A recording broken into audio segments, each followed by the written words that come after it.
ഈ അനുഗ്രഹിക്കപ്പെട്ട ദിവസത്തിന്റെ സന്ധ്യയായ സമയത്തിൽ വീണ്ടും നമുക്ക് ദൈവസന്നിധിയിൽ ഒന്നിച്ചുകൂടി കർത്താവിനെ പാടി സ്തുതിക്കുവാനും വലുവിന ദൈവത്തിന്റെ സന്നിധി ദൈവവചനത്തിന്റെ മുമ്പാകെ പ്രാർത്ഥനാപൂർവ്വമായിരിക്കുവാനും ദൈവം നമുക്ക് ഒരുക്കി തന്ന ഈ നല്ല അവസരത്തിനായി ഞാനും ദൈവത്തെ സ്തുതിക്കുന്നു.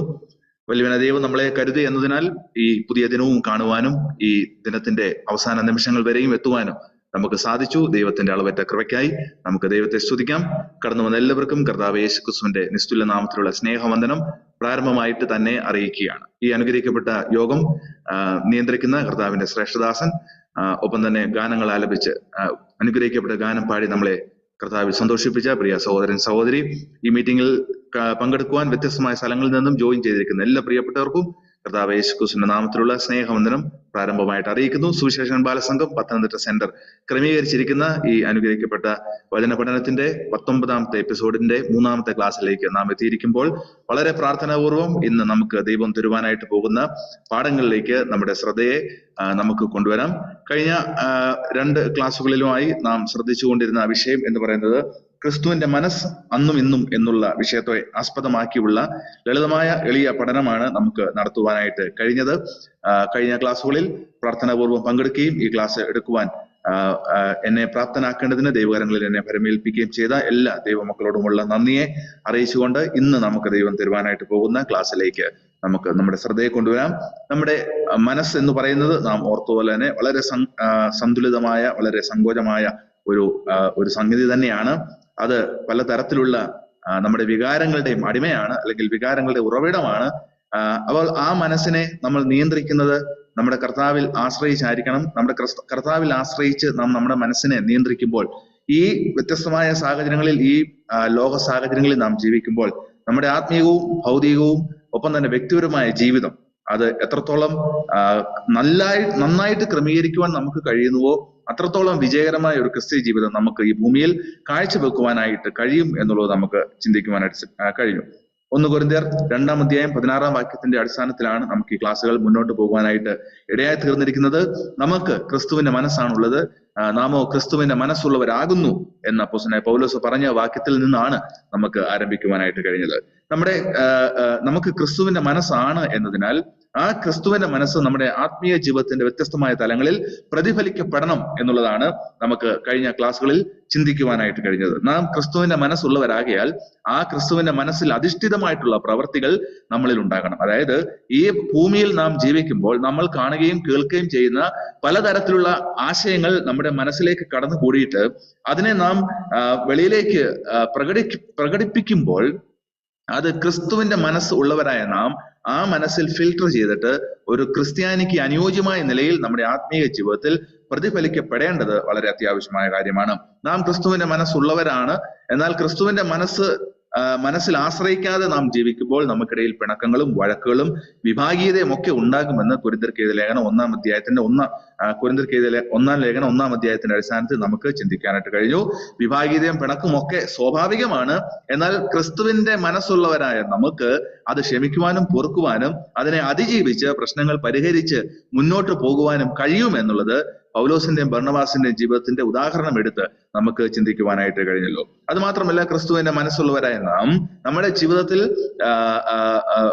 ഒരു ഒഴിഞ്ഞ അനുഭവം എല്ലാം ഒന്ന് മാറ്റി വെച്ചിട്ട് ഒരു ഫ്രഷ് ആയിട്ടുള്ള ഒരു തുടക്കം നമ്മുടെ ജീവിതത്തിൽ എല്ലാ സമയത്തും ഉണ്ടായിരിക്കണം എന്ന് നമുക്ക് ചിന്തിക്കാനായിട്ട് കഴിഞ്ഞു. പൗലോസ് പറഞ്ഞ പോലെ തന്നെ നമ്മിൽ തികഞ്ഞവർ എന്ന് ഭാവിക്കുന്നവർ എന്ന് പറയുമ്പോൾ നമ്മൾ തികഞ്ഞവരാണ്, നമുക്ക് ഒത്തിരി അറിവുള്ളവരാണ്, ഒരുപാട് നാം വേദപുസ്തകത്തിന്റെ ജ്ഞാനവും ഒക്കെ നമ്മൾ സമ്പാദിച്ചവരാണ്. എങ്കിലും ഓരോ തവണയും ഓരോ ദിവസവും എനിക്കൊന്നും അറിയില്ല എന്നുള്ള ഭാവത്തോടുകൂടി ആ ദൈവസന്നിധിയിൽ നമ്മളെ തന്നെ താഴ്ത്തുകയും വിനയപ്പെടുത്തുകയും ചെയ്യേണ്ടത്, ചില ക്ലിയറൻസ് ഒക്കെ നമ്മുടെ ജീവിതത്തിൽ നടത്തേണ്ടത് വളരെ അത്യാവശ്യമായ കാര്യമാണ്. നമ്മൾ താഴണം, വിനയപ്പെടണം എന്ന് പറയുന്നതൊക്കെ ഈസിയാണ്. എങ്കിലും കർത്താവിൽ ആശ്രയിച്ചുകൊണ്ട് നമ്മൾക്കുള്ള വെളിപ്പാടിന്റെ ആധിക്യത്തിൽ നിഗളിച്ചു പോകാതെ ദൈവസന്നിധിയിൽ താഴ്മയുള്ളവരായി വിനയമുള്ളവരായി നമ്മൾ ജീവിക്കേണ്ടത് വളരെ അത്യാവശ്യമായ കാര്യമാണ്. ദൈവത്തിൽ ക്രിസ്തുവിന്റെ മനസ്സുള്ളവരായ നാം നമ്മുടെ വാക്കുകൾ, നമ്മുടെ വായിൽ നിന്ന് വരുന്ന വാചകങ്ങൾ അത് ദൈവാത്മാവിൽ പ്രേരിതമായിട്ടുള്ളതായിരിക്കണം എന്ന് നമുക്ക് ചിന്തിക്കുവാനായിട്ട് കഴിഞ്ഞു. നമുക്ക് ചിന്തിക്കാൻ കഴിഞ്ഞത് പൗലോസ് കൊരിന്ത്യർക്ക് എഴുതിയ 1-ാം ലേഖനം 2-ാം അധ്യായത്തിന്റെ 4 മുതലുള്ള വാക്യങ്ങളിൽ അപ്പോസ്തലനായ പൗലോസ് പറഞ്ഞത്, എനിക്ക് ഒത്തിരി അറിവുകളൊക്കെ ഉണ്ടെങ്കിലും നിങ്ങളുടെ ഇടയിൽ ഞാൻ ഇരുന്നപ്പോൾ ഒന്നും ക്രൂശിക്കപ്പെട്ടവനായ കർത്താവ് യേശു ക്രിസ്തുവിനെ അല്ലാതെ മറ്റൊന്നും അറിയാത്തവനായി ഞാൻ നിങ്ങളുടെ ഇടയിൽ ഇരുന്നു എന്ന് പറയുന്ന പൗലോസിനെ നമുക്ക് കാണാനായിട്ട് കഴിഞ്ഞു. നമ്മുടെ വാക്കുകളൊക്കെ നമ്മുടെ ഈ സമൂഹത്തിലായിരിക്കുമ്പോൾ, ഒരു ക്രിസ്ത്യാനിയായിട്ട് ജീവിക്കുമ്പോൾ, നമ്മുടെ ആത്മീയ ജീവിതത്തിൽ നമ്മുടെ വാക്കുകളൊക്കെ വളരെ കൃപയോട് കൂടിയതും ഉപ്പിനാൽ രുചി വരുത്തുന്നതും ഒക്കെ ആയിരിക്കണം എന്നുള്ളത് നമുക്ക് ചിന്തിക്കുവാനായിട്ട് കഴിഞ്ഞു.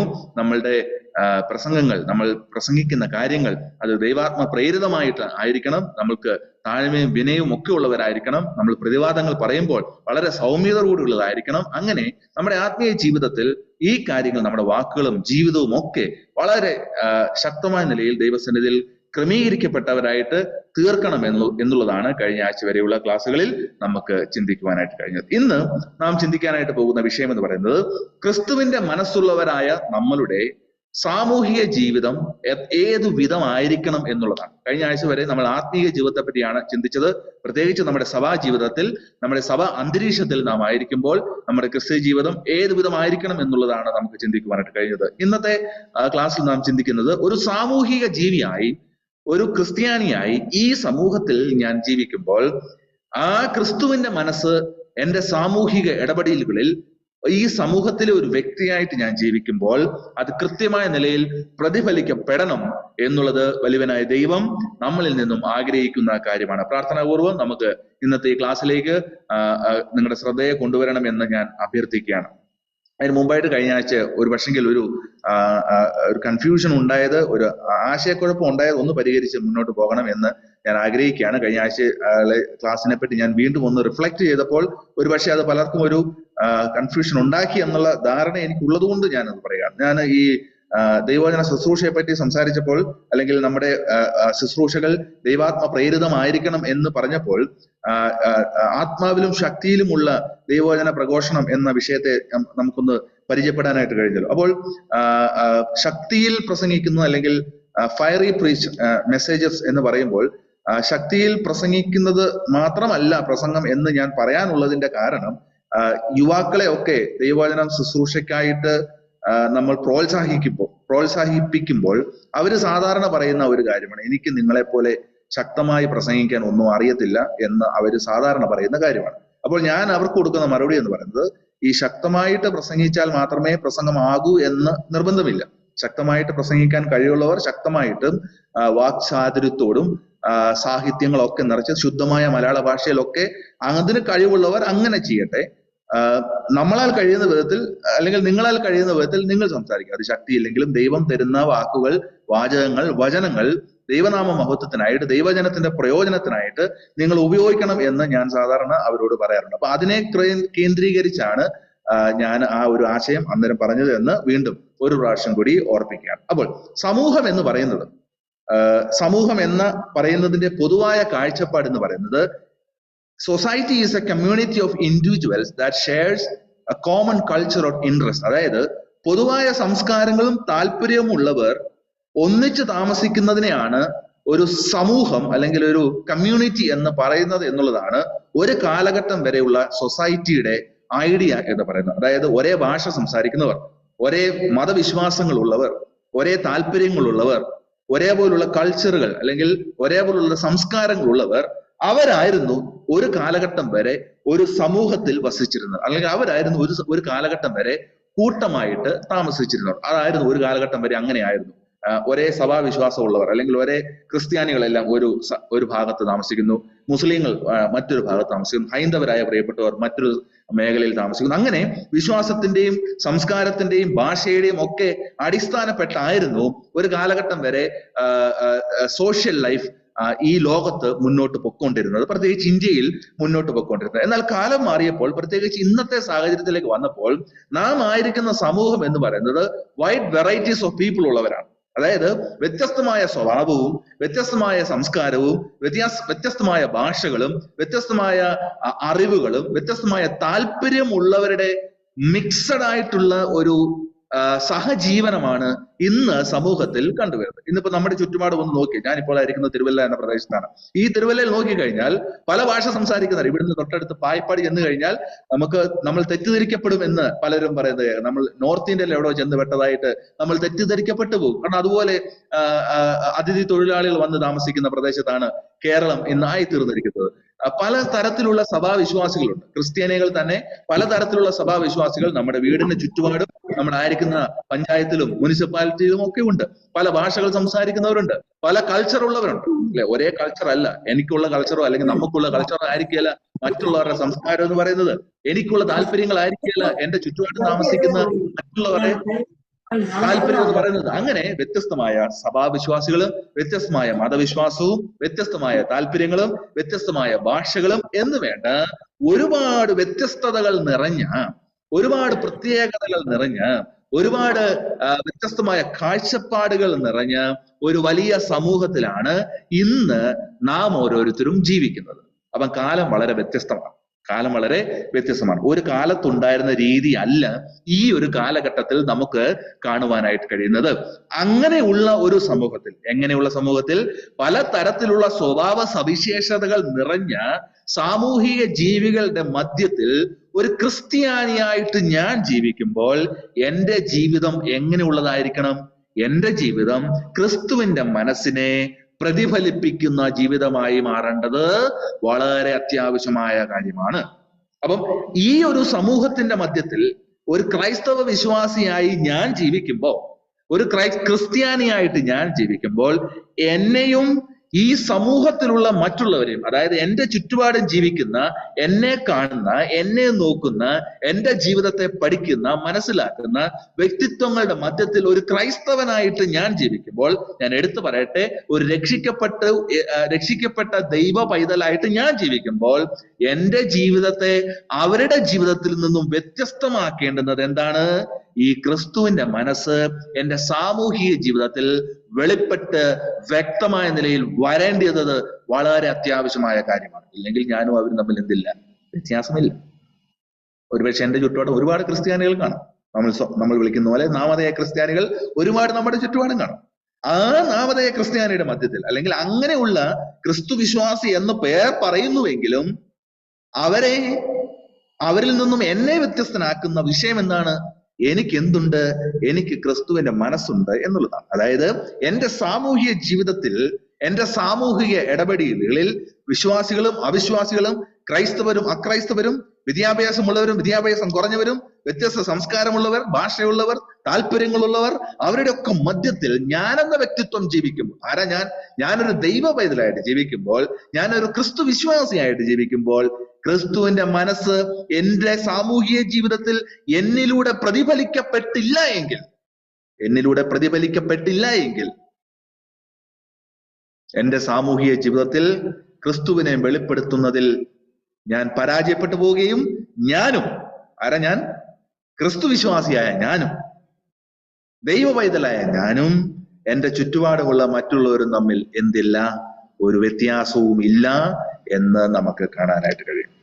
അപ്പൊ ഈ ക്രിസ്ത്യാനി എന്ന ഈ പദപ്രയോഗം, ഈ ടൈറ്റിൽ വഹിക്കുന്ന നാം ഓരോരുത്തരും, ഇത് തലയിൽ ചുമന്നുകൊണ്ട് നടക്കുന്ന നാം ഓരോരുത്തരും, ക്രിസ്ത്യാനി എന്ന പേര് നമ്മുടെ മുമ്പിൽ തലക്കെട്ടായിട്ട് നമുക്കുള്ളപ്പോൾ നാം വളരെ സൂക്ഷിച്ച്, വളരെ സൂക്ഷ്മതയോടെ, വളരെ കരുതലോടെ, വളരെ നമ്മുടെ ക്രൈസ്തവ വിശ്വാസത്തെ സംരക്ഷിച്ച്, നമ്മുടെ മൂല്യങ്ങൾക്ക് മൂല്യച്യുതി വരുത്താതെ, മൂല്യങ്ങൾക്ക് കോട്ടം വരുത്താതെ, നമ്മുടെ വിശ്വാസങ്ങൾക്ക് ഒരു വിധത്തിലുമുള്ള കോംപ്രമൈസും ചെയ്യാതെ വളരെ സുരക്ഷിതമായി നമ്മുടെ ക്രൈസ്തവ ജീവിതത്തെ എടുത്തുകാട്ടുന്ന ക്രൈസ്തവ ജീവിതങ്ങൾ നമ്മുടെ സമൂഹത്തിൽ കാഴ്ചവെക്കേണ്ടുന്നത് വളരെ അത്യാവശ്യമായ കാര്യമാണ്. അപ്പോസ്തല പ്രവൃത്തി 9-ാം അധ്യായം 1-2 വാക്യങ്ങൾ നമുക്ക് വളരെ സുപരിചിതമാണല്ലോ. അപ്പോസ്തല പ്രവൃത്തി 9-ാം അധ്യായം 1-2 വാക്യങ്ങൾ വായിക്കുമ്പോൾ അവിടെ നമുക്ക് ശൗൽ ക്രൈസ്തവ വിശ്വാസികളെ ഉപദ്രവിക്കാനായിട്ട് ഇറങ്ങിത്തിരിക്കുന്ന സംഭവമാണ് നമുക്ക് അവിടെ വായിക്കാനായിട്ട് കഴിയുന്നത്. ഇങ്ങനെയാണ് നമ്മൾ വായിക്കുന്നത്: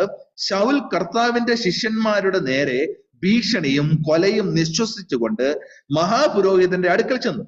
ദമസ്കോസ്കിൽ ഈ മാർഗക്കാരായ വല്ല പുരുഷനെയോ സ്ത്രീയോ കണ്ടാൽ അവരെ പിടിച്ചു കെട്ടി യെരൂശലേമിലേക്ക് കൊണ്ടുവരാൻ തക്കണം അവിടുത്തെ പള്ളികൾക്ക് അവനോട് അധികാരം പത്രം വാങ്ങി എന്നാണ് നമ്മൾ വായിക്കുന്നത്. അപ്പൊ ഇവിടെ ക്രൈസ്തവ വിശ്വാസത്തിന് രണ്ടു പേരാണ് പറഞ്ഞിരിക്കുന്നത്. ഒന്ന് ക്രിസ്തു ശിഷ്യന്മാരെന്നും അല്ലെങ്കിൽ കർത്താവിന്റെ ശിഷ്യന്മാരെന്നും, രണ്ടാമതായിട്ട് രണ്ടാം വാക്യത്തിൽ നമ്മൾ വായിച്ചത് ഈ മാർഗക്കാരെന്നുമാണ്. ഈ മാർഗക്കാർ. അപ്പം ക്രൈസ്തവ വിശ്വാസികളെയും അല്ലെങ്കിൽ ക്രിസ്തുവിന്റെ ശിഷ്യന്മാരെയും ആ മാർഗം പിന്തുടരുന്ന ഓരോരുത്തരെയും പിടിച്ചുകെട്ടി ഉപദ്രവിക്കുക എന്നുള്ള ലക്ഷ്യവുമായിട്ട് ഇറങ്ങിത്തിരിക്കുന്ന ഒരു ശൗലിനെയാണ് നമുക്കിവിടെ കാണാൻ കഴിയുന്നത്. എന്റെ സംശയം ഇതാണ്, എന്റെ ജീവിതത്തെ എന്നും അലട്ടിക്കൊണ്ടിരിക്കുന്ന ഒരു വലിയ സംശയമാണത്. എപ്പോഴും എന്റെ മുമ്പിൽ എടുത്തു നിൽക്കുന്ന ഒരു സംശയമാണിത്. സംശയം എന്താന്ന് ചോദിച്ചു കഴിഞ്ഞാൽ, ഈ ക്രിസ്തു ശിഷ്യന്മാരെയും ഈ മാർഗത്തെ പിന്തുടരുന്ന പുരുഷനെയും സ്ത്രീയെയും ഈ ശൗലിന്റെ കൂടെയുള്ള മറ്റു പ്രിയപ്പെട്ടവർക്കും അല്ലെങ്കിൽ മറ്റുള്ളവർക്കും അവരെങ്ങനെ ഇവരെ ഐഡന്റിഫൈ ചെയ്തു എന്നുള്ളതായിരുന്നു എന്റെ എക്കാലത്തെ സംശയം. എങ്ങനെ ഇവർക്ക് ഇവരെ തിരിച്ചറിയാൻ കഴിയും? കാരണം ഇന്നത്തെ പോലെയല്ല. ഇന്ന് നമ്മൾ ബ്രദറെ അല്ലെങ്കിൽ വിശ്വാസികളെ തിരിച്ചറിയാൻ ഒരുപാട് മാർഗങ്ങളുണ്ട്. ഒരുപക്ഷെ വസ്ത്രമോ അല്ലെങ്കിൽ ആഭരണങ്ങളോ ഒക്കെ നോക്കി ശരിക്കുള്ള ക്രിസ്തു വിശ്വാസികളെ ഒക്കെ തിരിച്ചറിയാനുള്ള ഒരുപാട് മാർഗങ്ങൾ ഇന്നുണ്ട്. അന്നിങ്ങനൊന്നുമില്ല. അന്ന് ഈ പറയപ്പെട്ട വസ്ത്രത്തിൽ വ്യത്യാസം, ആഭരണത്തിൽ വ്യത്യാസം, അങ്ങനൊന്നുമില്ല. എല്ലാവരെയും ഒരേ രീതിയിൽ. അപ്പൊ യഹൂദ ക്രിസ്ത്യാനികളാണെങ്കിൽ യഹൂദ മതത്തിൽ അവർ ധരിച്ചുകൊണ്ടിരുന്ന വസ്ത്രങ്ങളും അങ്ങനെയൊക്കെ തന്നെയാണ് അവർ ജീവിച്ചുകൊണ്ടിരുന്നത്. അല്ലാതെ അവിടെ പ്രത്യേകിച്ച് വ്യത്യാസം ഒന്നും കണ്ടിരുന്നില്ല. ഈ ക്രൈസ്തവ മാർഗക്കാരെ, ഈ ക്രിസ്തുവിനെ പിന്തുടരുന്ന ക്രിസ്തു ശിഷ്യന്മാരെ സത്യത്തിൽ ഐഡന്റിഫൈ ചെയ്യാൻ ഇവർ കണ്ടെത്തിയ മാർഗം, അല്ലെങ്കിൽ അവരെ അവർക്ക് ഇവരെ ഐഡന്റിഫൈ ചെയ്യാൻ കഴിഞ്ഞു. ഈ ഐഡന്റിഫൈ ചെയ്തവരെ ഉപദ്രവിക്കാനായിട്ട് അവർക്ക് കഴിഞ്ഞു. അത് റോമൻ പടയാളികൾക്കാണെങ്കിലും റോമൻ മതത്തിലുള്ളവർക്കാണെങ്കിലും യഹൂദയിൽ മറ്റുള്ള ക്രൈസ്തവരെ പീഡിപ്പിച്ചവർക്കാണെങ്കിലും ശൗലിനും കൂട്ടരാണ്. ഇവരെല്ലാം ഇവരെ പീഡിപ്പിക്കാനായിട്ട് അല്ലെങ്കിൽ ഇവരെ കണ്ടെത്താനായിട്ട് വളരെ എളുപ്പമായിരുന്നു എന്നുള്ളതിന് ഒരു സംശയവുമില്ല. എന്തെന്ന് ചോദിച്ചു കഴിഞ്ഞാൽ, യോഹന്നാന്റെ സുവിശേഷം 13-ാം അധ്യായത്തിലേക്ക് നമ്മൾ വരുമ്പോൾ, യോഹന്നാന്റെ സുവിശേഷം 13-ാം അധ്യായത്തിന്റെ 34-35 വാക്യത്തിൽ ഈ ക്രൈസ്തവ ശിഷ്യന്മാരെ അല്ലെങ്കിൽ ക്രിസ്തുവിന്റെ മനസ്സുമായി അന്ന് ജീവിച്ചിരുന്ന ക്രൈസ്തവ വിശ്വാസികളെ ഐഡന്റിഫൈ ചെയ്യാൻ വളരെ എളുപ്പമായിരുന്നു. എങ്ങനെ അവർക്ക് ഐഡന്റിഫൈ ചെയ്യാൻ കഴിഞ്ഞു? യോഹന്നാന്റെ സുവിശേഷം 13-ാം അധ്യായം 34-35 വാക്യങ്ങളിൽ കർത്താവ് യേശു ക്രിസ്തു തന്റെ ശിഷ്യന്മാരോട് സംസാരിക്കുമ്പോൾ ഇങ്ങനെയാണ് പറഞ്ഞത്: നിങ്ങൾ എന്റെ ശിഷ്യന്മാർ, നിങ്ങൾ തമ്മിൽ സ്നേഹിക്കണമെന്ന് പുതിയ ഒരു കൽപ്പന ഞാൻ നിങ്ങൾക്ക് തരുന്നു. ഞാൻ നിങ്ങളെ സ്നേഹിച്ചതുപോലെ നിങ്ങളും തമ്മിൽ സ്നേഹിക്കണം എന്ന് തന്നെ. നിങ്ങൾക്ക് തമ്മിൽ സ്നേഹമുണ്ടെങ്കിൽ നിങ്ങൾ എന്റെ ശിഷ്യന്മാരെന്ന് എല്ലാവരും അറിയും. അങ്ങനെ ആയിരുന്നു ഇവര് ക്രൈസ്തവ വിശ്വാസികളെ ഐഡന്റിഫൈ ചെയ്തത്. എങ്ങനെ? അവരുടെ ജീവിത സാഹചര്യം, അവർക്ക് തമ്മിലുള്ള സ്നേഹം, അവർക്കുള്ള സാഹോദര്യം, അവർ തമ്മിലുള്ള ബന്ധം, അവർ തമ്മിലുള്ള ബോണ്ട്, ഇങ്ങനെയൊക്കെ ആയിരുന്നു അന്ന് ക്രൈസ്തവ വിശ്വാസികളെ ഐഡന്റിഫൈ ചെയ്തത്. വസ്ത്രമോ ആഭരണമോ ഇതൊന്നും ആയിരുന്നില്ല. അവരുടെ ഗാറുകളിലൊന്നും യഹോവ ഇരയെന്നൊന്നും എഴുതിയിരുന്നില്ല. യഹോവ ഈ വീടിന്റെ നായകനെന്നൊന്നും അവരുടെ വീടിന്റെ പുറത്തൊന്നും എഴുതി വെച്ചിരുന്നില്ല. അല്ലെങ്കിൽ ഇത്തരം നമ്മൾ ഇന്ന് കാണുന്ന തരത്തിലുള്ള സംവിധാനങ്ങളും ഐഡന്റിഫിക്കേഷനും ഒന്നും ആയിരുന്നില്ല അവരുടെ ഐഡന്റിഫിക്കേഷൻ. അവരുടെ വ്യക്തിത്വം എന്ന് പറയുന്നത്, അവരുടെ ക്രൈസ്തവ വിശ്വാസം എന്ന് പറയുന്നത്, അവരെ തിരിച്ചറിയാനുള്ള മാർഗം എന്ന് പറയുന്നത് അവർക്ക് തമ്മിലുള്ള സ്നേഹവും സാഹോദര്യം. കർത്താവ് പറഞ്ഞ എന്താണ്? നിങ്ങൾക്ക് ഒരു പുതിയ കൽപ്പന ഞാൻ തരുന്നു. എന്താ കർത്താവ് പറഞ്ഞത്? നിങ്ങൾ തമ്മിൽ സ്നേഹിക്കണം എന്നൊരു പുതിയ കൽപ്പന ഞാൻ നിങ്ങൾക്ക് തരുന്നു. എങ്ങനെയാ? ഞാൻ നിങ്ങളെ സ്നേഹിച്ചതുപോലെ നിങ്ങൾ തമ്മിൽ സ്നേഹിക്കണം. അതാണ് അന്നത്തെ ക്രിസ്തുവിന്റെ മനസ്സുള്ളവരുടെ സ്നേഹവും ഇന്നത്തെ ക്രിസ്തുവിന്റെ മനസ്സെന്ന് പറഞ്ഞു നടക്കുന്ന നമ്മുടെ സ്നേഹവും തമ്മിലുള്ള വ്യത്യാസം. ഈ സ്നേഹം, ഏത് സ്നേഹം? ക്രിസ്തു എങ്ങനെ നമ്മളെ സ്നേഹിച്ചുവോ അങ്ങനെ അവർ തമ്മിൽ സ്നേഹിക്കാൻ തുടങ്ങിയപ്പോൾ, ക്രിസ്തു എങ്ങനെ നമ്മളെ സ്നേഹിച്ചുവോ അങ്ങനെ അവർ തമ്മിൽ ബന്ധം സ്ഥാപിക്കുവാൻ ശ്രമിച്ചപ്പോൾ, ക്രിസ്തു നമ്മളോട് കാണിച്ച സ്നേഹവും സാഹോദര്യവും കരുണയും സ്നേഹവും മനസ്സലിവും അവർ തമ്മിൽ കാണിച്ചപ്പോൾ, അവർ തമ്മിലുള്ള ആ ബോണ്ട് ജനം മനസ്സിലാക്കിയപ്പോൾ, അപ്പോസ്തലപ്രവൃത്തി 11-ാം അധ്യായം 26-ാം വാക്യത്തിലേക്ക് വരുമ്പോൾ അവിടെ നമ്മൾ വായിക്കുന്നു, ആ അന്ത്യോക്യയിലുള്ളവർ അവരെ നോക്കി വിളിച്ചു എന്ത്? ക്രിസ്ത്യാനി. അതുവരെ അവർ മാർഗക്കാരും ക്രിസ്തു ശിഷ്യന്മാരെന്നൊക്കെ അറിയപ്പെട്ടെങ്കിൽ അപ്പോസ്തലപ്രവൃത്തി 11-ാം അധ്യായം 26-ാം വാക്യത്തിൽ അവരെ ക്രിസ്തു വിശ്വാസികൾ അല്ലെങ്കിൽ ക്രിസ്ത്യാനികൾ എന്ന് ഇവരെ വിളിക്കാനുള്ള കാരണം, ഞങ്ങൾ ക്രിസ്ത്യാനികളാണ് എന്ന് ഇവര് വകുപ്പടിച്ച് നടന്നില്ല. അവർക്ക് ക്രിസ്ത്യൻ എടുത്തു പറയപ്പെട്ട പേരുകളൊന്നും അവർക്കുണ്ടായിരുന്നില്ല. അല്ലെങ്കിൽ ക്രിസ്ത്യാനിയാണ് എന്ന് പറയാനുള്ള ഫിസിക്കൽ ഐഡന്റിഫിക്കേഷൻ അവർ അവരുടെ സർട്ടിഫിക്കറ്റിലൊന്നും ക്രിസ്ത്യൻ ഒന്നും ഉണ്ടായിരുന്നില്ല. അത് കണ്ടായിരുന്നില്ല ലോകം അവരെ ക്രിസ്ത്യാനി എന്ന് വിളിച്ചത്. പിന്നെന്താണ്? അപ്പോസ്തല പ്രവൃത്തി 11-26 വാക്യത്തിൽ അന്ത്യോക്യയിലെ സഭയിലുള്ളവരെ അല്ലെങ്കിൽ അന്ത്യോക്യയിലെ വിശ്വാസികളെ ക്രിസ്ത്യാനി എന്ന് ലോകം വിളിക്കാനുള്ള കാരണം അവിടെ വ്യക്തമായിട്ട് രേഖപ്പെടുത്തിയിരിക്കുന്നു. അവർ 1 സംവത്സരം മുഴുവൻ സഭായോഗങ്ങളിൽ കൂടുകയും ബഹുജനത്തെ ഉപദേശിക്കുകയും ചെയ്തു. ആദ്യം അന്ത്യോക്യയിൽ വെച്ച ശിഷ്യന്മാർക്ക് ക്രിസ്ത്യാനികൾ എന്ന് പേരുണ്ടായി. എങ്ങനെയാ? ഇവരുടെ സഭായോഗം കണ്ടിട്ട് 1 സംവത്സരം മുഴുവൻ അവർ ഒന്നിച്ച് സഭായോഗത്തിന് കൂടി വന്നു. ആ സഭായോഗത്തിൽ അവര് പരസ്പരം നമ്മൾ വായിക്കുന്നത് എന്താണ്? അവര് ബഹുജനത്തെ ഉപദേശിച്ചു. അവർ കൂടി വന്നവരെ ഉപദേശിച്ചു. പുറത്തുള്ളവരുടെ സുവിശേഷം അറിയിച്ചു. ആ സുവിശേഷം അനേകർ സ്വീകരിച്ചു. അങ്ങനെ അനേകർ ഈ സഭയിലേക്ക് വന്നു. കർത്താവിന്റെ കൈ അവരോടൊപ്പം ഉണ്ടായിരുന്നു. അവർ വളരെ ഹൃദയ നിർണയത്തോടുകൂടി അവർ ഒന്നിച്ചു നിന്നു. അവർ കർത്താവിനോട് ചേർന്ന് നിൽക്കുവാൻ തക്കവണ്ണം പ്രബോധിപ്പിച്ചു. ഈ ഭാഗം 19 മുതലുള്ള വാക്യങ്ങൾ വായിക്കണം. നമ്മൾ ഒത്തിരി കാര്യങ്ങൾ അന്ത്യോക്യ സഭയെ പറ്റി കാണാനായിട്ട് കഴിയുന്നുണ്ട്. എന്ത്? അവര് അത്തരത്തിൽ ഒരു ജീവിതമാണ് അവിടെ കാഴ്ചവെച്ചത്. അവർ ക്രിസ്ത്യാനികളായിട്ട് ജീവിക്കുകയായിരുന്നു. വാക്കിലല്ല, ജീവിതത്തിൽ. പരസ്പരം അവരുടെ സഭായോഗം തന്നെ ഒരു ഭയങ്കര ചലഞ്ചിങ് ആയിരുന്നു, ഭയങ്കര സാക്ഷ്യമായിരുന്നു. കാരണം എന്താ? സഭായോഗത്തിൽ കണ്ടത് കേവലം കൈയടിച്ച് പാട്ടും പ്രസംഗവും മാത്രമായിരുന്നില്ല. അവിടെ നിന്നും പറയാതെ അവർ പറഞ്ഞു കൊടുത്തത്, പ്രസംഗിക്കാതെ അവർ ഉപദേശിച്ചത്, പ്രഘോഷിക്കാതെ ജനം കണ്ടത് എന്താണ്? ഇവർ തമ്മിലുള്ള സാഹോദര്യവും കർത്താവ് പഠിപ്പിച്ച കാര്യങ്ങൾ അതുപോലെ തന്നെ പിന്തുടരുന്ന ആ സാഹോദര്യവും സ്നേഹവും വിട്ടുവീഴ്ച മനോഭാവവും തമ്മിലുള്ള സ്നേഹവും ആ സാക്രിഫിഷ്യൽ ലവും ആ കരുതലും അവർക്കുള്ള സാഹോദര്യവും കണ്ടപ്പോൾ ജനം അവരെ ക്രൈസ്തവർ എന്ന് വിളിച്ചു. അവരെ ഐഡന്റിഫൈ ചെയ്യാൻ വളരെ എളുപ്പമായിരുന്നു. വളരെ ഈസി ആയിട്ട് അവരെ ഐഡന്റിഫൈ ചെയ്തു, അവരെ പിടിച്ചു, അവരെ ഉപദ്രവിക്കാനും എളുപ്പമായിരുന്നു. ഇവരുടെ ഉപദ്രവത്തിന്റെ മധ്യത്തിലും ശരിക്കും ഇവർ ക്രിസ്ത്യാനിയാണ് എന്ന് അവർക്ക് ജനത്തിന് മനസ്സിലായി. ഇന്ന് 25 വർഷം കർത്താവിന്റെ ശ്രേഷ്ഠ മിഷണറി ആയിരുന്ന ഗ്രഹാം സ്റ്റെയിൻസും 2 മക്കളും കരിക്കപ്പെട്ടതിന്റെ 25-ാം വർഷമാണ്. ആ സഹോദരി യഥാർത്ഥ ക്രിസ്ത്യാനിയാണ്. സഹോദരൻ അവർ മരിച്ചുപോയി. ആ പുള്ളിക്കാരന്റെ ഗ്ലാഡിസ് എന്ന ആ ശ്രേഷ്ഠ വനിത അവരെ ക്രിസ്ത്യാനിയാണ് എന്ന് വരച്ചു കാട്ടുന്നതായിരുന്നു അവരുടെ ക്ഷമയുടെയും സഹനത്തിന്റെയും വാക്കുകളും ജീവിതവും.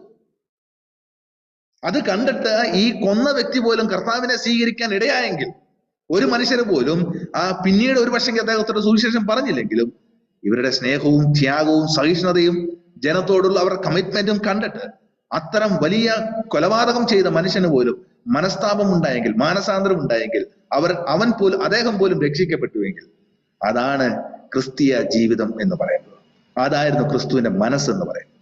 ഈ കാലഘട്ടത്തിൽ ജീവിക്കുന്ന നാം നമ്മുടെ ജീവിതത്തിലേക്ക് ഒന്ന് ഓടിച്ചു നോക്കിയിട്ട് ആ കാലഘട്ടങ്ങളിൽ ഉണ്ടായിരുന്ന ക്രിസ്തുവിന്റെ മനസ്സ്, ഈ സ്നേഹം, ഈ സാഹോദര്യം, ഈ സാമൂഹിക പ്രതിബദ്ധത ഇന്ന് നാം ആയിരിക്കുന്ന സമൂഹത്തിൽ ജനം നമ്മളെ നോക്കി ആ ക്രിസ്തുവിന്റെ മനസ്സ് ഈ കാലഘട്ടത്തിൽ ജീവിക്കുന്ന വേർപാടുകാരായ നമ്മുടെ ജീവിതത്തിൽ ഉണ്ടോ എന്ന് നാം തന്നെ പരിശോധിക്കുകയും സമൂഹം ഇന്ന് നമ്മുടെ സഭായോഗം കാണുമ്പോൾ, സമൂഹം ഇന്ന് നമ്മുടെ ആത്മീയ ജീവിതം കാണുമ്പോൾ, സമൂഹത്തിന്റെ മധ്യത്തിൽ നമ്മുടെ കുടുംബജീവിതങ്ങൾ കാണുമ്പോൾ, സമൂഹത്തിന്റെ മധ്യത്തിൽ സാമൂഹിക ജീവിയായിട്ട് ഒരു ക്രിസ്ത്യാനിയായിട്ട് ഈ സമൂഹത്തിൽ ഞാൻ ജീവിക്കുമ്പോൾ ഈ ക്രിസ്തുവിന്റെ മനസ്സ് ശരിയായ നിലയിൽ ലോകം എന്നിലൂടെ കാണുന്നുണ്ടോ എന്നും നമ്മളിലൂടെ ദൈവനാമം മഹത്വപ്പെടുന്നുണ്ടോ എന്നും നമ്മുടെ ജീവിതങ്ങൾ ക്രിസ്തു സാക്ഷികളായിട്ട് തീരുന്ന അനുഗ്രഹിക്കപ്പെട്ട സാഹചര്യമായി തീരുന്നുണ്ടോ എന്നും നാം ഓരോരുത്തരും വിലയിരുത്തേണ്ടുന്നത് വളരെ അത്യാവശ്യമായ കാര്യമാണ്. ഒരു പക്ഷെങ്കിൽ ഈ കാലഘട്ടങ്ങളിൽ സുവിശേഷ ഘോഷണങ്ങൾ വളരെ അധികം നടക്കുന്നുണ്ടെങ്കിലും, കൺവെൻഷനുകൾ വളരെ അധികം നടക്കുന്നുണ്ടെങ്കിലും, പരസ്യ ശുശ്രൂഷകൾ വളരെ അധികം നടക്കുന്നുണ്ടെങ്കിലും, ഭവന സന്ദർശനങ്ങൾ വളരെ അധികം നടക്കുന്നുണ്ടെങ്കിലും, ഈ ഭവന സന്ദർശനങ്ങൾക്കും കൺവെൻഷനുകൾക്കും സുവിശേഷ യോഗങ്ങൾക്കും പരസ്യ യോഗങ്ങൾക്കും ഏറ്റവും വലിയ വെല്ലുവിളി എന്തെന്ന് ചോദിച്ചു കഴിഞ്ഞാൽ ക്രൈസ്തവരായ നമ്മളുടെ സാമൂഹിക ജീവിതം വളരെ പരാജയമാണ് എന്നുള്ളതാണ്. പലപ്പോഴും കൺവെൻഷൻ കമ്മിറ്റിക്കാരെ നമ്മൾ കുറ്റം പറയും, നിങ്ങൾ ഓർഗനൈസ് ചെയ്തത് ശരിയായില്ല, സുവിശേഷം പറഞ്ഞത് ശരിയായില്ല, ഇതാണെന്നൊക്കെ പറഞ്ഞ പല കുറ്റങ്ങൾ ന്യായങ്ങൾ വിലയിരുത്തുമെങ്കിലും ശരിക്കുള്ള പ്രശ്നം കിടക്കുന്ന എവിടെ നിന്നറിയാമോ? The real problem lies in our social life. നമ്മുടെ സാമൂഹിക ജീവിതത്തിൽ ക്രിസ്തു സ്നേഹത്തെ പറ്റി പ്രസംഗിക്കുന്ന നമ്മുടെ ജീവിതത്തിൽ സമൂഹം നോക്കുമ്പോൾ നമ്മുടെ ജീവിതത്തിൽ ക്രിസ്തുവിനെ കാണുന്നില്ല എന്നുള്ളതാണ്. നമ്മുടെ ജീവിതത്തിൽ പരസ്പര സഹോദരങ്ങൾ തമ്മിലുള്ള ആ സ്നേഹത്തിൽ കുറവ് കാണുന്നതുകൊണ്ടാണ്, പരസ്പരം സാഹോദര്യം ഇല്ലായ്മയാണ് പലപ്പോഴും നമ്മുടെ ക്രൈസ്തവ വിശ്വാസത്തിന്റെ പരാജയവും ക്രൈസ്തവ വിശ്വാസത്തിന്റെ പരാജയത്തിന് നാഴികക്കല്ലിടുന്ന വിഷയവും എന്ന് പറയുന്നത്. കർത്താവിന്റെ ശ്രേഷ്ഠദാസനായ അനീഷ് കാവാലം പാസ്റ്റർ അദ്ദേഹം തന്റെ പ്രസംഗത്തിൽ ഇപ്രകാരം പറയുന്നത് കേൾക്കുവാനായിട്ട് ഇടയായി തീർന്നിട്ടുണ്ട്. നമ്മുടെ സാമൂഹിക ജീവിതത്തിൽ നാം ജീവിക്കുമ്പോൾ നമ്മുടെ തെങ്ങിൽ നിന്ന് വീഴുന്ന ഒരു തൊണ്ണാൻ പോലും അയൽവക്കക്കാരനായ വ്യക്തിക്ക് കൊടുക്കാൻ നമുക്ക് കഴിയുന്നില്ല. സ്വന്തം സഹോദരനോട് പോലും അല്പം പോലും മനസാക്ഷി കാണിക്കാത്ത വിശ്വാസികൾ, സ്വന്തം സഹോദരൻ, കുടുംബത്തിൽപ്പെട്ട അനിയനോട്, ചേട്ടനോട്, സഹോദരിമാരോട്, അവരോട് പോലും ഒരു സ്നേഹത്തോടെ ഇടപെടാൻ കഴിയാത്ത ജീവിത സാഹചര്യം, വർഷങ്ങളായിട്ട് പിണങ്ങി നിൽക്കുന്നവർ, ഒരേ സഭയിൽ ഒരേ അപ്പത്തിന്റെ അംശികൾ, പക്ഷേ അവർ തമ്മിൽ മിണ്ടത്തില്ല. അപ്പന്റെ മക്കൾ, ഒരു അമ്മ പെറ്റ മക്കൾ പരസ്പരം മിണ്ടുന്നില്ല. സമൂഹത്തോട് നമ്മൾ വരച്ചു കാട്ടുന്ന, വിളിച്ചു പറയുന്ന സത്യം എന്താണ്? ഞാൻ എന്ന ക്രിസ്ത്യാനി, ക്രിസ്തു മാർഗത്തെ പിന്തുടരുന്ന വ്യക്തിയുടെ ക്രൈസ്തവ ജീവിതം എത്ര പരാജയമാണ് എന്ന് എൻ്റെ സാമൂഹിക ജീവിതത്തിലൂടെ ഞാൻ വിളിച്ചു കാട്ടുന്നുവെങ്കിൽ, വരച്ചു കാട്ടുന്നുവെങ്കിൽ, ക്രിസ്ത്യാനി എന്ന വിളിപ്പേരിന് ഞാൻ കളങ്കം വരുത്തുകയാണ്. നമ്മൾ ഏറ്റവും സുപരിചിതമായ വെളിപ്പാട് പുസ്തകം 2-ാം അധ്യായം 4-ാം വാക്യത്തിൽ എഫെസോസിലെ സഭയ്ക്കുള്ള ദൂതന് അല്ലെങ്കിൽ എഫെസോസിലെ സഭയ്ക്കുള്ള ദൂതന് പറയുമ്പോൾ കർത്താവ് യേശു ക്രിസ്തു അവരെ പറ്റി പറഞ്ഞ ഏറ്റവും വലിയ പോരായ്മ എന്തെന്ന് പറഞ്ഞാൽ, അവർക്ക് ഒത്തിരി എടുത്തു പറയാൻ ഒത്തിരി കാര്യമുണ്ടെങ്കിലും 2-ാം അധ്യായത്തിന്റെ 4-ാം വാക്യത്തിൽ എഫെസോസ് സഭയിലുള്ള വിശ്വാസികളുടെ പരാജയം എന്ന് പറയുന്നത് നമുക്കറിയാമല്ലോ. വായിക്കേണ്ട ഒരു കാര്യവുമില്ല. ആദ്യ സ്നേഹം വിട്ടുകളഞ്ഞു എന്നുള്ള പരാജയം. ആദ്യ സ്നേഹം വിട്ടു. ഇന്ന് വളരെ ലാഘവത്തോടെ നമ്മൾ സഹോദരന്മാർ തമ്മിൽ കാണുമ്പോൾ പഴയ സ്നേഹമൊന്നും ഇല്ലല്ലോ എന്ന് നമ്മൾ പറയും. ആദ്യ സ്നേഹമൊക്കെ മറന്നല്ലോ എന്ന് നമ്മൾ പറയും. പക്ഷെ വളരെ സീരിയസ് ആയിട്ട് നമ്മൾ ചിന്തിക്കേണ്ട ഒരു വിഷയം തന്നെയാണ് ആദ്യ സ്നേഹം. ആദ്യ സ്നേഹം ഇത് ആരോടാ പറഞ്ഞത്? എഫെസോസിലെ വിശ്വാസികളോട് പറഞ്ഞു. എഫെസ്യർക്ക് പൗലോസ് ലേഖനം എഴുതുമ്പോൾ 1-ാം അധ്യായം 15-ാം വാക്യത്തിൽ പൗലോസ് ദൈവത്തിന് പ്രാർത്ഥിച്ച് സ്തോത്രം ചെയ്ത ഒരു കാര്യമാണ്. എന്ത്? അത് നിമിത്തം ഞാനും നിങ്ങൾക്ക് കർത്താവായ യേശുവിലുള്ള വിശ്വാസത്തെയും സകല വിശുദ്ധന്മാരോടുള്ള സ്നേഹത്തെ കുറിച്ച് കേട്ടിട്ട് ഞാൻ എൻ്റെ കർത്താവിന് സ്തോത്രം ചെയ്യുന്നതാണ്. സകല വിശുദ്ധന്മാരോടുമുള്ള നിങ്ങളുടെ സ്നേഹം, അങ്ങനെ സ്നേഹിച്ചവരാണ്. അവര് ഏകദേശം 20-30 വർഷം കഴിഞ്ഞപ്പോൾ ആ സഭയ്ക്ക് പറ്റിയത് എന്താണ്? ആ സ്നേഹം വിട്ടുപോയി, ആ സ്നേഹം മറന്നുപോയി, ആ സ്നേഹത്തിൽ നിന്ന് അവർ വീണുപോയി, ആ സ്നേഹം അവരുടെ നിന്ന് നഷ്ടപ്പെട്ടു പോയി, ആ സ്നേഹത്തിൽ ജീവിക്കുവാൻ അവർക്ക് കഴിയാതെ പോയി. എന്താ? 2-ാം അധ്യായം 2 മുതൽ 2, 3, 6 വാക്യങ്ങൾ വായിക്കുമ്പോൾ അവർക്ക് എടുത്തു പറയാൻ അവരുടെ ഒത്തിരി കാര്യങ്ങളുണ്ട്, ഒരുപാട് കാര്യങ്ങളുണ്ട്. 2-ാം വാക്യം, ഞാൻ നിന്റെ പ്രവൃത്തിയുണ്ട്, നിനക്ക് പ്രയത്നമുണ്ട്, സഹിഷ്ണുതയുണ്ട്, കൊള്ളരുതാത്തവനെ സഹിച്ചുകൂടാത്തവരുണ്ട്, ആ ഒരു മനോഭാവം അവർക്കുണ്ട്. അപ്പോസ്തലന്മാരെന്ന് കള്ളപ്പേര് പറഞ്ഞവനെ പരീക്ഷിച്ച് അവൻ കള്ളനെന്ന് ഇവർ പറഞ്ഞിട്ടുണ്ട്. അവർക്ക് എൻഡ്യൂറൻസ് ഉണ്ട്. എന്താണ്? അവർക്ക് വളരെയധികം സഹിഷ്ണുതയുണ്ട്. 6-ാം വാക്യത്തിൽ നിക്കോൽ ഇവരുടെ ഉപദേശത്തെ അവർ വെറുത്തിട്ടുണ്ട്. കർത്താവിന് പോലും ഈ നിക്കോൽ ഇവരെ ഇഷ്ടമല്ല, അവരെ പോലും ഇവർ വെറുത്തിട്ടുണ്ട്. അങ്ങനെ എടുത്തു പറയാൻ ഒത്തിരി കാര്യങ്ങളുണ്ട്. ഇവർക്ക് സഹിഷ്ണുതയും സാഹോദര്യവും ഈ പറയുന്ന തെറ്റായ പഠിപ്പിക്കലുകളെയും ഒക്കെ അവരെതിർത്തിരുന്നു. അതൊന്നും അവര് ഒരു മനസ്സാക്ഷിയും കാണിച്ചില്ല. ഇന്ന് നമുക്കും ഇതൊന്നും കുറവില്ല. നമുക്ക് സ്നേഹമുണ്ട്, നമുക്ക് സഹിഷ്ണുതയുണ്ട്, നമുക്ക് ഈ പറയുന്ന തെറ്റായ പഠനങ്ങൾ നമ്മുടെ ഇടയിൽ വന്ന് നമ്മൾ പല്ലും നഖവും ഉപയോഗിച്ച് നമ്മൾ എതിർക്കുക തന്നെ ചെയ്യും. തെറ്റുകൾ കണ്ടാൽ അപ്പം തന്നെ നമ്മൾ ചൂണ്ടിക്കാണിക്കും. ഒരു പ്രസംഗ മധ്യത്തിൽ എന്തെങ്കിലും തെറ്റുണ്ടെങ്കിൽ അത് ശരിയായ നിലയിൽ മനസ്സിലാക്കാനുള്ള എല്ലാ പ്രാപ്തിയും ഇന്ന് ഈ കാലഘട്ടത്തിൽ ജീവിക്കുന്ന എല്ലാ ദൈവമക്കൾക്കും ഉണ്ട്. ഒരു സംശയവുമില്ല. ഈവിളായിട്ട് അല്ലെങ്കിൽ നമ്മൾ വളരെ മോശമായ തെറ്റായ പ്രവൃത്തികൾ ചെയ്യുന്നവരെ വളരെ ഈസി ആയിട്ട് തന്നെ ഐഡന്റിഫൈ ചെയ്യുകയും ചെയ്യും. ഒരു തെറ്റും വെച്ചു പൊറുപ്പിക്കുന്നവരല്ല നമ്മൾ. ഒരു തരത്തിലുമുള്ള തെറ്റായ പഠനങ്ങളും നമ്മുടെക്കിടയിൽ കടന്നു വരുന്നില്ലെന്ന് ഉറപ്പുവരുത്തുന്ന ശ്രേഷ്ഠമായ സാഹചര്യങ്ങൾ നമുക്കൊക്കെയുണ്ട്. പക്ഷെ ഇതൊന്നും കർത്താവിന് വലിയ കാര്യമല്ല. ഇതൊക്കെ ഉണ്ടെങ്കിലും കർത്താവ് പറയുകയാണ്, നീ ആദ്യ സ്നേഹം ഉപേക്ഷിച്ചു. ഇതെല്ലാം ഉണ്ടെങ്കിലും സ്നേഹമില്ലെങ്കിൽ, പൗലോസ് കൊരിന്ത്യലേഖനത്തിൽ പറഞ്ഞ പോലെ എല്ലാ സംവിധാനവും ഉണ്ടെങ്കിലും, എത്ര വലിയ സഭാഹോളാണെങ്കിലും, എത്ര വലിയ സെമിത്തേരി ആണെങ്കിലും, എത്ര സെറ്റപ്പോട് കൂടി നമ്മുടെ സഭാഹോൾ ഉണ്ടെങ്കിലും, എത്ര വലിയ സംവിധാനങ്ങൾ നമുക്കുണ്ടെങ്കിലും, സ്നേഹമില്ലെങ്കിൽ മുഴങ്ങുന്ന ചെമ്പും ചിലങ്കയും പോലാണ്. ഒരു പ്രയോജനവുമില്ല. സ്നേഹമാണ് ക്രൈസ്തവ ജീവിതത്തിന്റെ അടിസ്ഥാനം. നമ്മൾ ഇന്ന് ദൈവമക്കളായിരിക്കുന്നത് കർത്താവ് നമ്മളെ സ്നേഹിച്ചതുകൊണ്ടാണ്. ഈ സ്നേഹം നമ്മളിൽ പ്രതിഫലിക്കപ്പെടുന്നില്ലെങ്കിൽ, ഈ സ്നേഹം നമ്മളിൽ കാണുന്നില്ലെങ്കിൽ, ഈ സ്നേഹം ഇന്ന് കർത്താവ് നോക്കുമ്പോൾ കാണുന്നില്ലെങ്കിൽ, ലോകം നോക്കുമ്പോൾ കാണുന്നില്ലെങ്കിൽ, ഈ സ്നേഹം കൊണ്ട്, ഈ ജീവിതം കൊണ്ട്, ക്രൈസ്തവ ജീവിതം കൊണ്ട് ഒരു ഗുണവുമില്ല.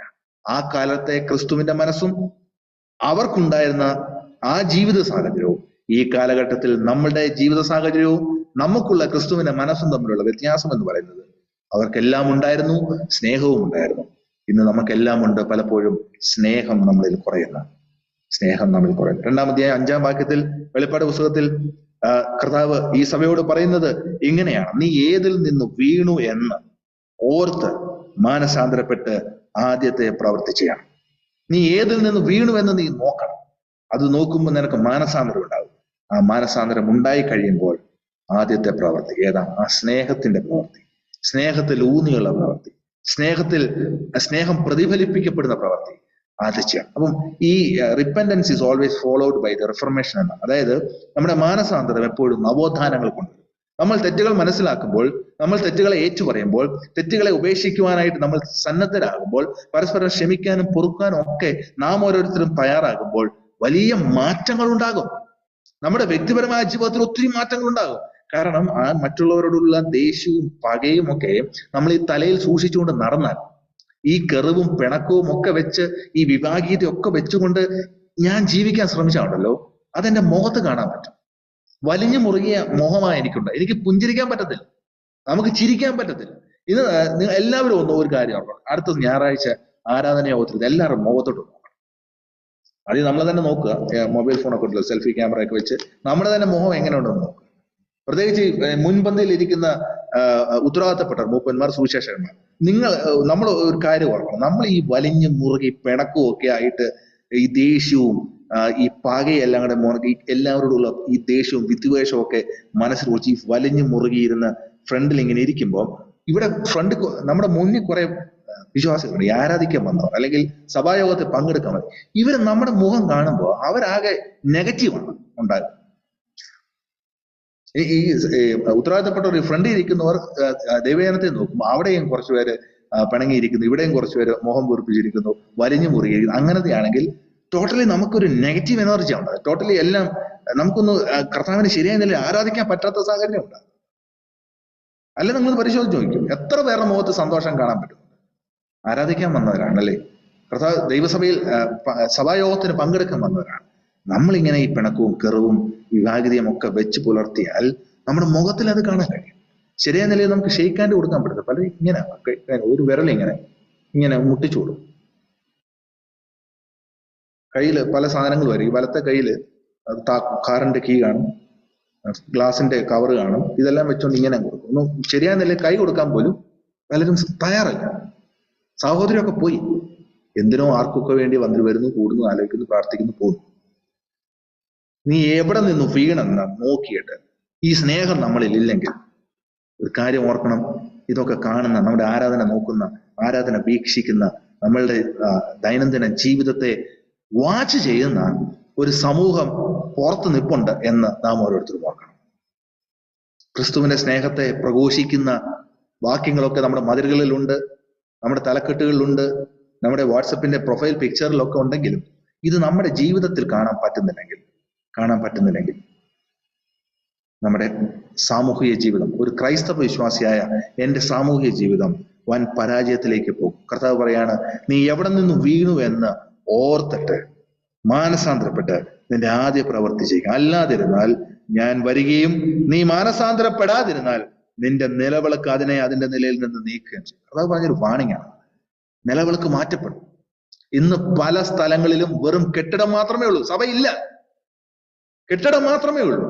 ആ കെട്ടിടത്തിനുള്ളിൽ നടക്കുന്നത് വളരെ ശോചനീയമായ കാര്യമാണ്, വളരെ അപക്വമായ കാര്യമാണ്, വളരെ അനാത്മീയമായ കാര്യമാണ്. ഞാൻ പറയുമ്പോൾ നമ്മുടെ ഓരോരുത്തരുടെയും സഭയെ, ഞാൻ എൻ്റെ സഭയും അല്ലെങ്കിൽ ഞാനായിരിക്കുന്ന സ്ഥലം സഭയും നിങ്ങളായിരിക്കുന്ന സ്ഥലം സഭയും നമ്മൾ ചിന്തിക്കാൻ വേണ്ടി പറയുകയാണ്. എന്താണ് നമ്മുടെ ഈ 4 ചുവരുകൾക്കുള്ളിൽ നടക്കുന്നത്? സഭ എന്ന കർത്താവ് തന്റെ വില കൊടുത്തു മേടിച്ച ഈ സഭയിൽ, ഈ പ്രദേശത്ത് നടപ്പെട്ടിരിക്കുന്ന ഒരു വൃക്ഷമായി കർത്താവിന് ഫലം പുറപ്പെടുവിക്കുന്ന സംവിധാനങ്ങൾ നമ്മളിൽ നിന്ന് ഉണ്ടാകുന്നില്ലെങ്കിൽ, പ്രിയ ദൈവജനമേ, ആ നിലവിളക്ക് മാറ്റപ്പെട്ടു. വെറും കെട്ടിടം മാത്രമേ അവിടെയുള്ളൂ. കെട്ടിടം മാത്രമേ അവിടെയുള്ളൂ. അതിന് മാറ്റം വരേണ്ടുന്നത് വളരെ അത്യാവശ്യമായ കാര്യമാണ്. പാട്ടുകാരൻ പാടുന്ന പോലെ സ്നേഹത്തിലൂടെ എല്ലാം കാണുക, സ്നേഹത്തിൽ തന്നെ എല്ലാം ചെയ്യുവാൻ. എന്നിൽ നിൻ സ്വഭാവം പകരണമേ, ദിവ്യ തേജസ്സാൽ എന്നെ നിറയ്ക്കണമേ. ഈ തേജസ് നമ്മളിൽ നിറയുമ്പോൾ സ്നേഹത്തിലൂടെ എല്ലാം കാണുവാനും സ്നേഹത്തിലെല്ലാം ചെയ്യുവാനും അതിലൂടെ എല്ലാം ദൈവനാമ മഹത്വത്തിനായിട്ട് നമ്മുടെ ജീവിതത്തിന്റെ ഓരോ പ്രവൃത്തിയും ആയിത്തീരുവാനും ഇടയായിത്തീരും. നമ്മുടെ കുറവ് എന്ന് പറയുന്നത് സ്നേഹത്തിലൂടെ കാണുവാനും സ്നേഹത്തിലൂടെ ചെയ്യുവാനും ദൈവിക സ്വഭാവം നിറയണമെന്നുള്ള, അല്ലെങ്കിൽ ദൈവിക സ്വഭാവം എന്നിലൂടെ പ്രകടിപ്പിക്കണമേ എന്നുള്ള മനോഭാവം ഒക്കെ നമ്മളിൽ നിന്നും നഷ്ടപ്പെട്ടതുകൊണ്ടാണ് പല പ്രശ്നങ്ങളും നമ്മുടെ സാമൂഹിക ജീവിതത്തിൽ, സഭാ ജീവിതത്തിൽ ഉണ്ടാകുന്നത്. ക്രിസ്തുവിന്റെ മനസ്സ് പ്രതിഫലിക്കപ്പെടേണ്ടുന്നത് വളരെ അത്യാവശ്യമാകയാൽ, ക്രിസ്തുവിന്റെ മനസ്സ് പ്രതിഫലിപ്പിക്കപ്പെടേണ്ടത് വളരെ അത്യാവശ്യമായ കാര്യമാകയാൽ, അത് ശരിയായ നിലയിൽ ലോകം കാണണമെങ്കിൽ സ്നേഹം നമ്മളിൽ, നമ്മുടെ ജീവിതത്തിൽ, നമ്മുടെ വാക്കിൽ, നമ്മുടെ സഹവിശ്വാസികളോട്, നമ്മുടെ അയൽവക്കക്കാരോട്, നമ്മുടെ സുഹൃത്തുക്കളോട്, നാം ജീവിക്കുന്ന സമൂഹത്തിലുള്ളവരോട്, അവരോട് വളരെ സ്നേഹത്തോടും സഹിഷ്ണുതയോടും കൂടി ഇടപെട്ടെങ്കിൽ മാത്രമേ. പലപ്പോഴും നമ്മുടെ വിചാരം, എനിക്ക് ഇവരുടെ ഒന്നും ആവശ്യമില്ല, എനിക്ക് ഇവരെ ഒന്നും വേണ്ട, ഇവരൊന്നും ഇല്ലെങ്കിലും എനിക്ക് സഫീഷ്യന്റ് ഉണ്ട്, എൻ്റെ ബാങ്കിലും എനിക്ക് എല്ലാം തികഞ്ഞു നിൽക്കുന്ന വ്യക്തിയാണ്, എനിക്കെല്ലാം ഉണ്ട്, എനിക്ക് ആരുടെയും സഹായമൊന്നും എനിക്ക് വേണ്ട, എനിക്ക് സഭാവിശ്വാസികളുടെ സഹായം വേണ്ട, എനിക്ക് കൂട്ടു സഹോദരങ്ങളുടെ സഹായമൊന്നും വേണ്ട, എനിക്ക് എൻ്റെ അയൽവാക്കക്കാരുടെ സഹായം ഒന്നും വേണ്ട, ഇവരൊന്നും ഇല്ലല്ലോ എനിക്ക് ജീവിക്കാൻ അറിയാം എന്ന ആറ്റിറ്റ്യൂഡ് നമുക്കുള്ളപ്പോൾ ഇതൊക്കെ മാറ്റേണ്ടുന്നത് വളരെ, ക്രിസ്തുവിന്റെ സ്നേഹത്തിൽ, അറ്റ്ലീസ്റ്റ് ബാക്കിയെല്ലാം അവിടെ ഇരിക്കട്ടെ, ക്രിസ്തുവിന്റെ സ്നേഹത്തിൽ ഇതെല്ലാം നമ്മുടെ ജീവിതത്തിൽ നിന്നും മാറേണ്ടുന്നത് വളരെ അത്യാവശ്യമാണ്. 2018 വെള്ളപ്പൊക്കവും 19 വെള്ളപ്പൊക്കവും ഒക്കെ നമ്മളെ പഠിപ്പിച്ചു തന്നതാണ് അല്ലെ. സമൂഹമില്ലെങ്കിൽ, ഒരു സാമൂഹിക ജീവിയായിട്ട് നമുക്ക് ജീവിക്കാൻ കഴിയണമെങ്കിൽ എല്ലാവരും നമുക്ക് വേണം, ആരും നമുക്ക് പ്രാധാന്യം കുറഞ്ഞവർ. പലപ്പോഴും നമ്മൾ വിചാരിക്കുന്നത് നമ്മളെ സഹായിക്കുന്നവരോട് മാത്രം ഞാൻ സ്നേഹം പുലർത്തും, പോരാ. കാരണം ഇന്ന് നമ്മളെ സഹായിക്കുന്നവനായിരിക്കില്ല നാളെ സഹായിക്കാൻ പറ്റും. ഇന്നൊരു പക്ഷെ നമ്മൾ പിണങ്ങി നിൽക്കുന്നവനായിരിക്കും നാളെ നമ്മുടെ സഹായത്തിനായിട്ട് ഓടി വരുന്നത്. അതാണല്ലോ ഈ വെള്ളപ്പൊക്കമൊക്കെ നമ്മളെ പഠിപ്പിച്ചു തന്നത്. അപ്പൊ എല്ലാവരെയും ഒരുപോലെ സ്നേഹിക്കുവാനും എല്ലാവരെയും ഒരുപോലെ കരുതുവാനും, പണത്തിന്റെയോ നിറത്തിന്റെയോ വിദ്യാഭ്യാസത്തിന്റെയോ പദവിയുടെയോ പേരിൽ അന്യോന്യം സ്നേഹിക്കാതെ, അന്യോന്യം അങ്ങനെയുള്ളവരെ ചേർത്ത് നിർത്താതെ എല്ലാവരെയും ഒരുപോലെ കാണുവാനും എല്ലാവരെയും ഒരുപോലെ കരുതുവാനും, ക്രിസ്തുവിന്റെ സ്നേഹം അങ്ങനെ നമ്മളിൽ വർദ്ധിച്ചു വരുവാനും, ആ സ്നേഹത്തിലൂടെ ദിവ്യ സ്വഭാവം നമ്മളിൽ വരച്ചു കാട്ടപ്പെടുവാനും നമുക്ക് കഴിയുന്നുവെങ്കിൽ അതിലൂടെ ദൈവനാമം മഹത്വപ്പെടും. രണ്ടാമതായിട്ട്, ക്രിസ്തുവിന്റെ മനസ്സുള്ളവരായ നമ്മുടെ സാമൂഹിക ജീവിതത്തിൽ നാം വളരെ കരുതലോടുകൂടി നോക്കേണ്ടുന്ന ഒരു കാര്യം എന്തെന്ന് ചോദിച്ചാൽ, എന്റെ ജീവിതം കളങ്കമറ്റ ഒരു ക്രൈസ്തവ ജീവിതം ആയിരിക്കണം. എന്റെ ജീവിതം എന്തായിരിക്കണം? കളങ്കം പെടാത്ത, ലോകത്തിന്റെ മായാമോഹങ്ങളിൽ പെട്ടുപോകുന്ന ജീവിതമായിരിക്കരുത് എന്ന് വലിയവനായ ദൈവം ആഗ്രഹിക്കണം. റോമർക്കെഴുതിയ ലേഖനം 12-ാം അധ്യായം 2-ാം വാക്യം വായിക്കാതെ തന്നെ നമുക്ക് സുപരിചിതമാണ്. അവിടെ ഇങ്ങനെ വായിക്കുന്നു: ഈ ലോകത്തിന് അനുരൂപമാകാതെ നന്മയും പ്രസാദവും പൂർണ്ണതയുമുള്ള ദൈവഹിതം ഇന്നതെന്ന് തിരിച്ചറിയേണ്ടതിന് മനസ്സ് പുതുക്കി രൂപാന്തരപ്പെടുവിൻ. ക്രിസ്തുവിന്റെ മനസ്സ് നമ്മുടെ ജീവിതത്തിൽ സാമൂഹികപരമായി പ്രതിഫലിക്കപ്പെടണമെങ്കിൽ, സമൂഹത്തിൽ ഒരു ക്രിസ്ത്യാനിയായിട്ട് ഞാൻ ജീവിക്കുമ്പോൾ ലോകത്തിന് അനുരൂപരാകാതെയുള്ള ജീവിത സാഹചര്യം നമുക്കുണ്ടായിരിക്കണം. ലോകത്തിൽ നിന്ന് വിട്ടുമാറി ജീവിക്കുക എന്നുള്ളതല്ല, ഈ ലോകത്തിൽ ജീവിക്കുമ്പോൾ തന്നെ ലോകക്കാരോട് അനുരൂപരാകാതെ, ഐഡന്റിഫൈ ചെയ്യാതെ ജീവിക്കാനായിട്ട് നമുക്ക് കഴിയണം. പാപികളില്ലാത്ത ഒരു ലോകത്തിൽ ജീവിക്കാനാണ് എനിക്ക് ആഗ്രഹം എന്ന് പറഞ്ഞാൽ ഈ ലോകത്തിൽ എങ്ങും നമുക്ക് ജീവിക്കാൻ കഴിയത്തില്ല. നമ്മുടെ ചുറ്റുപാടുമുള്ളവർ പാപപ്രവർത്തികൾ ചെയ്യുന്നവരും ദോഷം ചെയ്യുന്നവരും അകൃത്യങ്ങൾ ചെയ്യുന്നവരും വളരെ അധികമായ ദുഷ്പ്രവർത്തികളും ദുഷ്കാമ പ്രവർത്തികളും ചെയ്യുന്നവരാണ് നമ്മുടെ ചുറ്റുപാടുമുള്ളവർ. അവരുടെ മധ്യത്തിൽ നിന്നും എനിക്ക് ജീവിക്കാൻ കഴിയത്തില്ല. അതുകൊണ്ട് ഞാൻ മറ്റെവിടെങ്കിലും പോയി ജീവിക്കാം, ഏതെങ്കിലും കാട്ടിൽ പോയി ജീവിക്കാം, ഏതെങ്കിലും ഐസൊലേറ്റഡ് സന്യാസ കേന്ദ്രങ്ങളിൽ പോയി ജീവിക്കാം എന്ന് വിചാരിച്ചാൽ അതൊരിക്കലും നടക്കാൻ പോകുന്നില്ല. ഈ സമൂഹത്തിൽ, ഏത് സമൂഹത്തിൽ? തിന്മയും വഷളത്വവും കോട്ടവും പോരായ്മകളും കുറവുകളും തെറ്റുകളും ഒക്കെയുള്ള ഈ സമൂഹത്തിൽ ദൈവ പൈതലായ നാം ജീവിക്കുമ്പോൾ വളരെ കരുതലോടെ ഈ ലോകത്തിന്റെ മോഹ കാഴ്ചകൾ എന്നെ കളങ്കമാക്കരുത് എന്നുള്ള ചിന്തയോടുകൂടി ജീവിക്കേണ്ടത് വളരെ അത്യാവശ്യമായ. അതാണ് പൗലോസ് പറഞ്ഞത്, ഈ ലോകത്തിന് അനുരൂപരാകാതെ നാം ജീവിക്കണം. ഈ ലോകത്തിൽ നിന്നും മാറിപ്പോയി ജീവിക്കാനല്ല, പിന്നെയോ ഈ ലോകത്ത് തന്നെ ജീവിക്കേണ്ടവരാണ് നമ്മൾ. ഈ ലോകത്തിൽ ജ്യോതിഷുകളെ പോലെ പ്രകാശിക്കേണ്ടവരാണ് നമ്മൾ. അത് ഈ പാപം നിറഞ്ഞ പാപപങ്കിലമായ ഈ ലോകത്തിൽ നാം ജീവിക്കുമ്പോൾ അവരുടെ മധ്യത്തിൽ നിന്നുകൊണ്ട് തന്നെ ഒരു യഥാർത്ഥ ക്രൈസ്തവ സ്വഭാവം നമ്മുടെ ജീവിതത്തിലൂടെ ലോകം കാണേണ്ടുന്നത് വളരെ അത്യാവശ്യമാണ്. അതിന് നമുക്ക് എന്താവശ്യമാണ്? അതിന് ഈ ക്രിസ്തുവിന്റെ മനസ്സ് നമുക്ക് ആവശ്യമാണ്. യാക്കോബ് എഴുതിയ ലേഖനം 1-ാം അധ്യായം അതിന്റെ 27-ാം വാക്യത്തിൽ യാക്കോബ് ഇങ്ങനെയാണ് പറഞ്ഞിരിക്കുന്നത്: പിതാവായ ദൈവത്തിന്റെ മുമ്പാകെ ശുദ്ധവും നിർമ്മലവുമായ ഭക്തിയും. അതെന്താണ് ആ ഭക്തി എന്ന് പറയുന്നത്? അനാഥരെയും വിധവമാരെയും അവരുടെ സങ്കടങ്ങളിൽ ചെന്ന് കാണുന്നതും ലോകത്താലുള്ള കളങ്കം പറ്റാതെ വണ്ണം തന്നെത്താൻ കാത്തുകൊള്ളുന്നതുമാകുന്നു. അപ്പോൾ എന്താണ് ദൈവത്തോടുള്ള ഭക്തി? ശുദ്ധവും നിർമ്മലവുമായ ഭക്തി എന്തെന്ന് ചോദിച്ചു കഴിഞ്ഞാൽ, അനാഥരെയും വിധവമാരെയും അവരുടെ സങ്കടങ്ങളിൽ ചെന്ന് കാണുക, അത് മറ്റൊരു വിഷയമാണ്. നമ്മുടെ വിഷയത്തിലേക്ക് വരുമ്പോൾ, അതിൽ സ്റ്റിക്ക് ഓൺ ചെയ്യുമ്പോൾ നമുക്ക് പറയാൻ കഴിയുന്നത്, ലോകത്താലുള്ള കളങ്കം പറ്റാതെ വണ്ണം തന്നെത്താൻ കാത്തുകൊള്ളുന്നവനാണ് ദൈവത്തോടുള്ള ഭക്തി, ശുദ്ധവും നിർമ്മലവുമായി കാത്തു സൂക്ഷിക്കുന്ന ഭക്തി. അപ്പൊ ഈ ലോകത്തിൽ നിന്ന് ഓടിപ്പോയിട്ട് നമുക്കതിന് സാധിക്കത്തില്ല. ഈ ലോകത്തിൽ നിന്ന് ഓടി രക്ഷപ്പെട്ട് നമുക്കതിന് സാധിക്കത്തില്ല. കണ്ണടച്ച് ജീവിച്ചാൽ അതിനൊക്കത്തില്ല. ഈ ലോകത്തിൽ തന്നെ, ഈ ലോകത്ത് കാണുന്ന സകല കൂത്തുകാഴ്ചകൾ നമ്മുടെ കണ്ണിന് മുമ്പിലൂടെ നടക്കുമ്പോഴും നമ്മൾ ആ കളങ്കം നമ്മുടെ ശരീരത്തിൽ പറ്റാതെ നാം ഓരോരുത്തരും സൂക്ഷിക്കേണ്ടുന്നത് വളരെ അത്യാവശ്യമായ കാര്യമാണ്. 4-ാം അധ്യായം 4-ാം വാക്യത്തിലേക്ക് വരുമ്പോൾ, യാക്കോബ് എഴുതിയ ലേഖനം 4-ാം അധ്യായം 4-ാം വാക്യത്തിൽ, വ്യഭിചാരിണികളായുള്ളവരെ, ലോകസ്നേഹം ദൈവത്തോട് ശത്രുത്വമാകുന്നു എന്ന് നിങ്ങൾ അറിയുന്നില്ലയോ?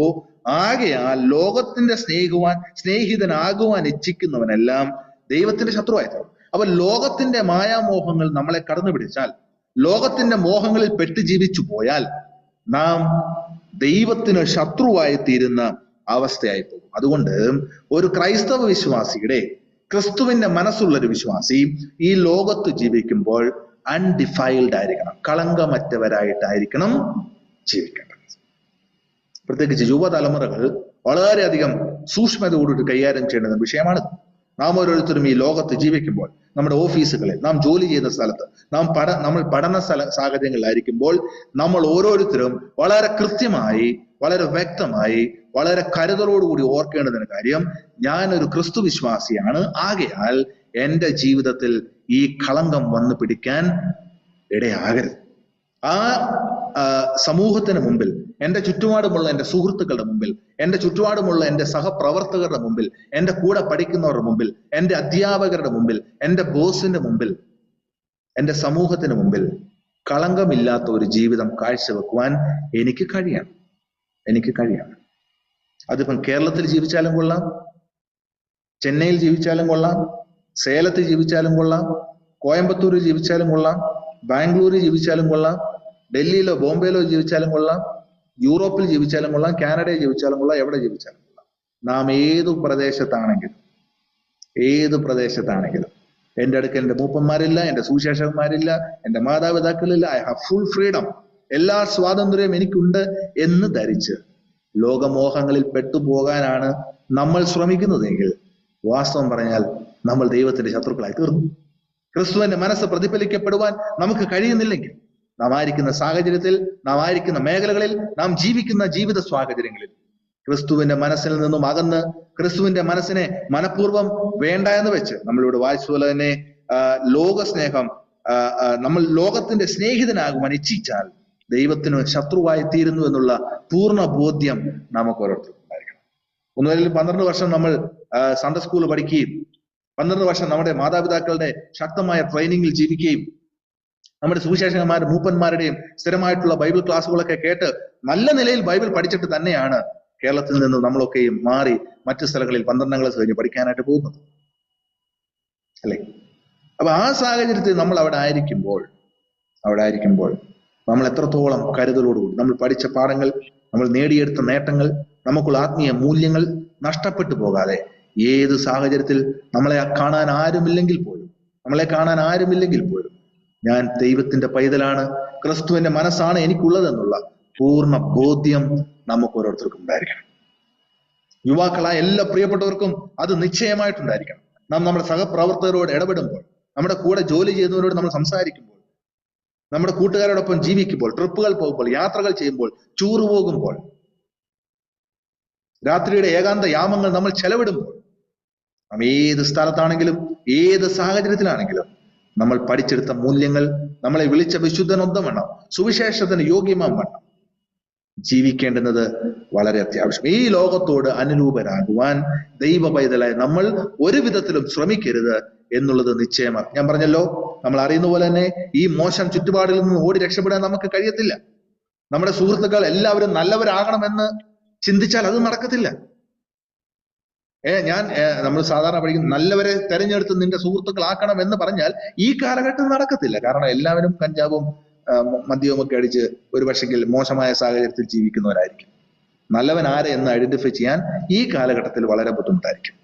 അങ്ങനെയുള്ളവരുടെ മധ്യത്തിൽ നമ്മൾ ജീവിക്കുമ്പോൾ, അങ്ങനെയുള്ള മധ്യത്തിൽ നാം ജീവിക്കാനായിട്ട് തീരുമാനമെടുക്കുമ്പോൾ, അങ്ങനെയുള്ള സാഹചര്യത്തിൽ പഠനത്തിനായിട്ടും ജോലിക്കുമായിട്ടും ഒക്കെ നമ്മൾ പോകുമ്പോൾ, ആ സാഹചര്യത്തിലൊക്കെ ഒരു അൺഡിഫൈൽഡ് ക്രിസ്ത്യൻ ആയിട്ട് കർത്താവിന്റെ സ്നേഹം ശരിയായ നിലയിൽ പറയുവാൻ കഴിയുന്നവരായിട്ട്, യോഗ്യതയുള്ളവരായിട്ട് നമ്മുടെ ജീവിതങ്ങളെ ക്രമീകരിക്കേണ്ടത് വളരെ അത്യാവശ്യമാണ്. നമുക്ക് ഈസി ആയിട്ട് മറ്റുള്ളവരെ പറ്റിക്കാൻ പറ്റും.